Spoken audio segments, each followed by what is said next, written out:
Dominique Bertinotti, ministre délégué en charge de la famille.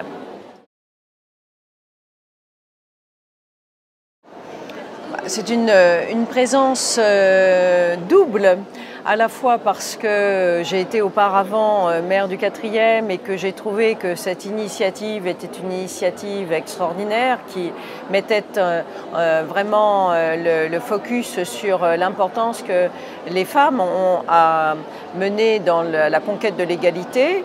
Et puis il se trouve que donc cette année je suis ministre de la famille et que l'équation entre le temps parental et le temps professionnel fait partie de mes interrogations, de la politique du gouvernement, du développement de faciliter l'aide à la parentalité au travers des modes de garde pour les jeunes enfants.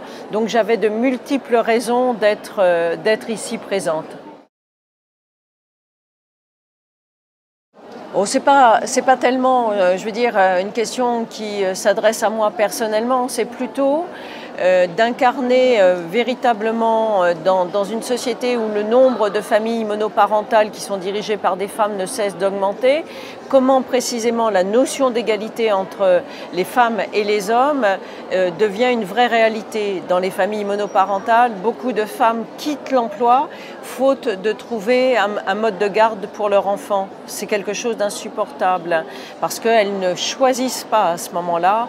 Le fait de retourner à la maison leur est imposé. C'est la première des inégalités. Ensuite, d'expliquer qu'à l'intérieur de l'entreprise, les femmes sont de véritables atouts, de reconnaître aussi aux pères qu'ils ont une fonction de père au sein même de l'entreprise et qu'ils ne sont pas simplement des salariés, des cadres ou des employés, ça fait partie de toutes mes missions. J'ai toujours pensé qu'il était important que les femmes puissent se retrouver pour échanger, pour inviter aussi les hommes, et le fait qu'elles soient dans un engagement fort pour qu'au sein de l'entreprise, justement, l'égalité salariale, l'égalité professionnelle, l'égalité parentale puissent se faire, c'est un forum indispensable. Moi, je dis vraiment aux femmes, ne renoncez jamais, jamais, jamais à aucune de vos ambitions. Elles sont toutes légitimes. Elles sont toutes légitimes. Maintenant, nous sommes là pour aider à faire évoluer les mentalités. Il y a déjà beaucoup de choses qui existent dans le droit. Ce qui est un peu en retard, ce sont les mentalités. Donc, nous allons démontrer par notre force de conviction, par des mesures aussi en leur direction, qu'elles ont tout intérêt, tout à gagner à être vraiment moteurs. Elles le sont souvent déjà, mais maintenant il faut leur reconnaître leur vraie place. J'ai effectivement participé à différents ateliers où j'ai échangé avec des femmes qui sont présentes. Ce que je constate, c'est que quand même il y a des progrès sur le fait que l'entreprise commence à intégrer que la mixité est une chance pour elle et non pas quelque chose qu'elle va subir et qu'elle cherche à freiner.